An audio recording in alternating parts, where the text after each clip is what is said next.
दोस्तों, दिल्ली कैपिटल्स के खिलाफ ऋषभ पंत की कप्तानी और उनकी बल्लेबाजी देखने के बाद अब वो समय दूर नहीं है जब संजीव गोयनका जी पंत को भी कहते दिखेंगे, अबे ये कहां से आ गया? साले कुत्ते, पैसा खाया मेरा, साले तूने पैसा खाया। जी हाँ, क्योंकि दिल्ली के खिलाफ जब ये हाल हुआ है तो हैदराबाद के खिलाफ क्या ही होगा।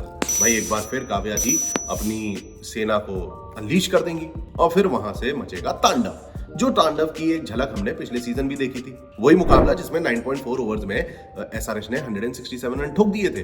जीत गए थे वो मुकाबला एलएसजी के खिलाफ। जी हाँ, वही मुकाबला जिसमें गोयनका जी आग बबूला हुए थे केएल राहुल पर। तो खैर फिलहाल के लिए जो हमारा मुद्दा है वो ये कि भाई मैच नंबर 7 हैदराबाद एक बार फिर एक दूसरी टीम लखनऊ सुपर जायंट्स को अपने ही घर में बुला रही है। और इस पूरी सिचुएशन को देखकर एक गाना बहुत तेजी से याद आ रहा है जो शायद राजस्थान ने गाया होगा। लड़की थी चालू उसने मुझे घर पे बुलाया, घर पे बुला के बाई को बाप को बुलाया, फिर इतना मारा और इतना मारा मैं उठ सका ना 8 दिन।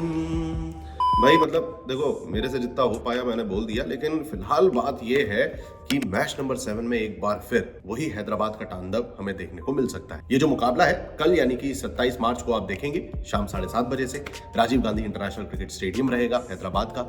अब दोस्तों मुद्दे पे आ जाते हैं। देखिए, राजीव गांधी इंटरनेशनल स्टेडियम जो है ओवरऑल अगर आप इसके स्टैट्स देखें तो 79 मैचेस हुए, 37 पहले बल्लेबाजी करते हुए और 42 मैचेस सेकंड बैटिंग करते हुए जीते गए।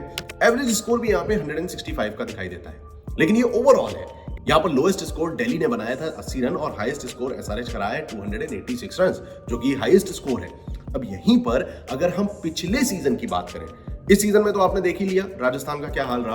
पिछले सीजन पर भी अगर हम फोकस करें तो जो 7 मैचेस यहां पर खेले गए थे उसमें से एक मैच का कोई रिजल्ट नहीं निकला। 3 मैचेस पहले बल्लेबाजी करते हुए और 3 मुकाबले सेकंड बैटिंग करते हुए जीते गए थे। यहीं पर दोस्तों अगर हम लोएस्ट स्कोर की बात करें तो वो बनाया था चेन्नई ने 165 और हाईएस्ट स्कोर पिछले सीजन का गया था 277 run by Sunrisers Hyderabad, yours truly. अब यहीं पर दोस्तों अगर हम स्कोरिंग पैटर्न पे जाएं तो जो 7 मैचेस जो पिछले सीजन हुए थे उसके रिजल्ट आपके सामने हैं। अधिकतर मुकाबले जो हैं वो हाई एंड पर रहे हैं, यानी कि एक बार फिर हमें हाई स्कोर देखने को मिल सकता है। और एक चीज साफ है कि भाई लखनऊ को अगर मुकाबला मतलब जीतने की सोच भी रहे हैं तो 240 से नीचे नहीं सोचना है। 230 240 बनाने पड़ेंगे, हैवी लिफ्टिंग करनी पड़ेगी मार्श को, पूरन को, और सपोर्ट देना पड़ेगा कप्तान ऋषभ पंत को, डेविड मिलर को और बदूनी जी को। तो ये जो 5 खिलाड़ी हैं इन्हें करना ही पड़ेगा कारनामा। खैर यहीं पर अगर हम बॉलर्स की बात करें तो जो 6 मैचेस 7 मैचेस पिछले सीजन हुए हैं उसमें 45 विकेट चटकाए गए, 33 विकेट पेसर्स ने और 12 विकेट स्पिनर्स की झोली में गिरे थे। तो इस लिहाज से अगर आप देखें तो लखनऊ का बॉलिंग अटैक भाई अभी बहुत ही ज्यादा क्राइसिस में है। और यहाँ पर एक छोटी सी खुशखबरी ये है कि आवेश खान आ चुके हैं, लेकिन यहाँ पर इनएक्सपीरियंस बॉलिंग अटैक पर पूरी तरीके से भाई लपेट देंगे, क्योंकि वहां जोफ्रा आर्चर और फजर फरूकी थे राजस्थान में, तब ये हाल था इनका। तो यहाँ पर तो ये राठी और मणिमरन सिद्धार्थ इनको तो कुछ समझा ही नहीं जाएगा। तो बहरहाल बात ये मेरे कहने की है कि बॉलर्स को काम अपना करना पड़ेगा लखनऊ की तरफ से। आएंगे उस पर भी हम आगे बात करेंगे। फिलहाल एक हेड टू हेड कंपैरिजन जो मैंने आपको पहले बताया था उसको एक बार फिर आपके समक्ष रख देता हूं। 4 मैचेस, 1 मैच एसआरएच ने जो पिछले सीजन जीता और 3 मुकाबले लखनऊ के नाम रहे हैं। ये हुए हैं अभी तक के मैचेस।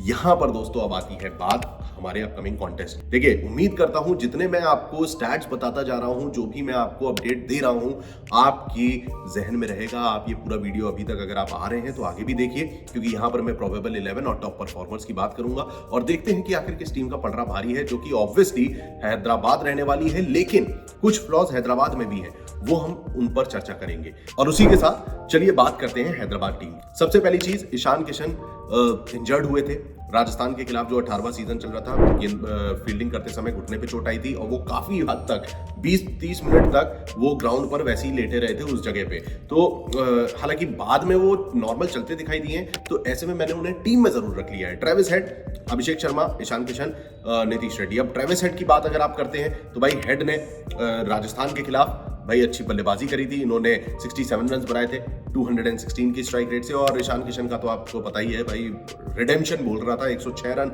225 का स्ट्राइक रेट। हालांकि यहीं पर दोस्तों अगर अभिषेक शर्मा का बल्ला चल जाता है, जो कि पहले मैच में 11 गेंदों में 24 रन ही बनाए थे, उनको शांत कर दिया था महेश दीक्षाना ने, लेकिन इस बार अगर अभिषेक शर्मा भी चल जाते हैं तो यहां पर स्कोर यार बड़ा बन सकता है। And then obviously comes Heinrich Klaasen, जिन्होंने जो मात्र 14 गेंदों में 34 रन बनाए थे, वो उनका कैच चला गया था। हालांकि ये स्कोर पार कर सकते थे, जो इनका हाईएस्ट स्कोर रहा है वो पार हो जाता अगर क्लासेन रुक जाते। या इस बारे में आपका क्या ख्याल है यार कि नीतीश रेड्डी की जगह पहले क्लासेन को लाया जाए फिर रेड्डी आए? इस बारे में आपका क्या ओपिनियन है, कमेंट सेक्शन में जरूर बताइएगा। तो ये तो हुई बात बल्लेबाजी की, जो कि हैवीली डिपेंडेंट है इन 4-5 बल्लेबाजों पे। मिडिल ऑर्डर पे यार थोड़ा सा मुझे दिक्कत आई है, क्योंकि if by any chance something goes wrong in the top order, तो जो हमने मिडिल ऑर्डर में देखा था या लोअर मिडिल ऑर्डर में अनिकेत और अभिनव मनोहर आए, ये और पैट कमिंस भी मतलब बहुत लास्ट में आए थे, लेकिन ये जो अनिकेत और अभिनव मनोहर आए थे, यहाँ पर ये कब आए और कब चले गए पता ही नहीं चला। तो ये जो है यहाँ पर देखने की जरूरत है कि if something goes wrong in the top order तो कौन संभालेगा और क्या रिलायबिलिटी रह सकती है। तो ये है बड़ा मुद्दा। रही बात गेंदबाजी की, तो ये भी काफी सॉर्टेड है। देव गॉट शमी, पैट कमिंस हैं, साथ ही साथ यहाँ पर अभिषेक शर्मा भी हैंडी गेंदबाजी कर लेते हैं। एडम जैम्पा अगर खेलेंगे तो एज अ इम्पैक्ट सब खेल सकते हैं। देन हर्षल पटेल है। तो ओपन के तौर पर अगर आप देखें तो शमी और सिमरजीत हैं, जो कि अच्छी गेंदबाजी कर रहे थे। 2 विकेट सिमरजीत के हाथ लगे थे, 1 विकेट तो शमी ने भी निकाला था। एंड देन पैट कमिंस हैं, अभिषेक शर्मा है, भाई पर्पल पटेल हमारे, उनके हाथ 2 विकेट लग गए और 1 विकेट एडम जैम्पा ने लिया था। तो बॉलिंग अटैक डिसेंट है, लेकिन यहां पर भी दोस्तों थोड़ा सा आप कह सकते हैं कि मतलब रन तो इन्होंने भी लुटाए हैं। भाई जब रन है इनके पास तो ये कह रहे हैं लुटाओ, कोई दिक्कत नहीं है। लेकिन लखनऊ के पास बल्लेबाजी है जो इन्होंने दिखाई थी। हालांकि दमखम मिडिल ऑर्डर में उतना दिखा नहीं, क्योंकि ऋषभ पंत चले नहीं, डेविड मिलर की छोटी सी पारी आई। तो ऐसे में लखनऊ के पास जो बैटिंग लाइनअप है उसमें क्या कुछ चेंजेस और क्या अपडेट आए हैं। पहली बात तो अभी आवेश खान टीम से जुड़ रहे हैं और जुड़ सकते हैं हैदराबाद के लिए। तो एडन मार्करम को यार रन स्कोर करना पड़ेगा, पारी को संभालने की कोशिश करनी पड़ेगी। केएल राहुल नहीं बनना है भाई, केएल राहुल नहीं बनना है कि आप रुके ही हुए हो एंड तक। एडन मार्करम को वही चैंपियंस ट्रॉफी वाला बल्लेबाजी करनी है। एंड देन मिचेल मार्श, भाई we know what kind of player he is. पहली मैच में 72 रन बनाए 200 की स्ट्राइक रेट से, और इन्हें सपोर्ट मिला निकोलस पूरन सा, जो कि 75 रन बनाते हैं 250 की स्ट्राइक रेट से। इन दोनों ही बल्लेबाजों को हैवी लिफ्टिंग करनी पड़ेगी, क्योंकि ये वो खिलाड़ी हैं जिनके दम पर ये टीम चल पाएगी। अदरवाइज नॉट पॉसिबल, क्योंकि हमने ऋषभ पंत की बल्लेबाजी देख ली है, वो अभी तक उतनी रिलायबल रही नहीं। क्या पता इस मैच में चल जाए, क्योंकि पहला मैच भाई जीता जिताया मैच हारे हैं डीसी के खिलाफ, तो चोट तो थोड़ी लगी होगी, बुद्धि आई होगी। तो ऐसे में उम्मीद करी जा सकती है मिडिल ऑर्डर से। डेविड मिलर 27 रन इन्होंने बनाए थे, 142 का स्ट्राइक रेट था। थोड़ी और बल्लेबाजी की जरूरत है यहाँ पर आयुष बडोनी से भी। तो बैटिंग लाइनअप संघर्ष कर रहा है। देखो एसआरएच के खिलाफ तो भाई हर किसी का बैटिंग लाइनअप, और क्या बैटिंग क्या छोड़ो, बॉलिंग अटैक की पहले बात कर लो, क्योंकि यहाँ पर शार्दुल ठाकुर एक्सपीरियंस बॉलर हैं, उनसे 2 ओवर कराए थे ऋषभ पंत ने थोड़े, क्योंकि कह सकते हैं कि महंगे साबित होते हैं। हालांकि 2 विकेट चटकाए 9.5 की इकॉनमी से। And then they have Digvesh Rathi, जो कि अच्छी गेंदबाजी कर रहे थे। देखो एक चीज यहाँ पर लखनऊ की यार सराहनी पड़ेगी, जो इन्होंने पहले ओवर्स में किया था फ्लावर प्ले में 5 विकेट चटका दिए थे, तो वो यहाँ पर भी किया जा सकता है ना।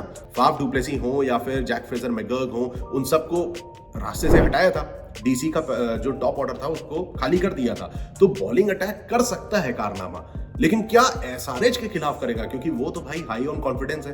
क्योंकि रवि बिश्नोई 2 विकेट चटकाए थे, 13 का इकॉनमी दे गए थे।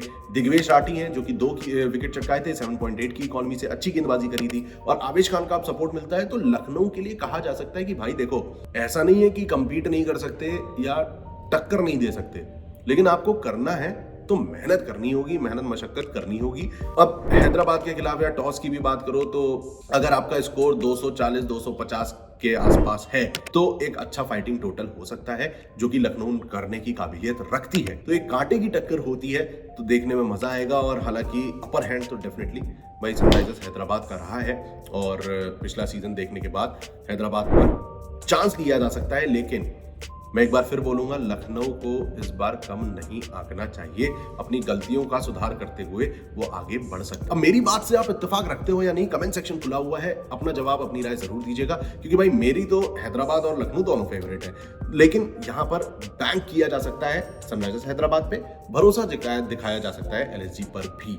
तो आपका क्या ओपिनियन है, do let us know in the comment section में। और उम्मीद करता हूं कि जितने मैंने स्टैट्स आपको बताए हैं पिच रिपोर्ट से लेकर टॉप परफॉर्मर्स तक, उम्मीद करता हूं आपको ये सभी कारगर साबित हों और आप एक बेहतर प्रेडिक्शन की ओर बढ़ सकें।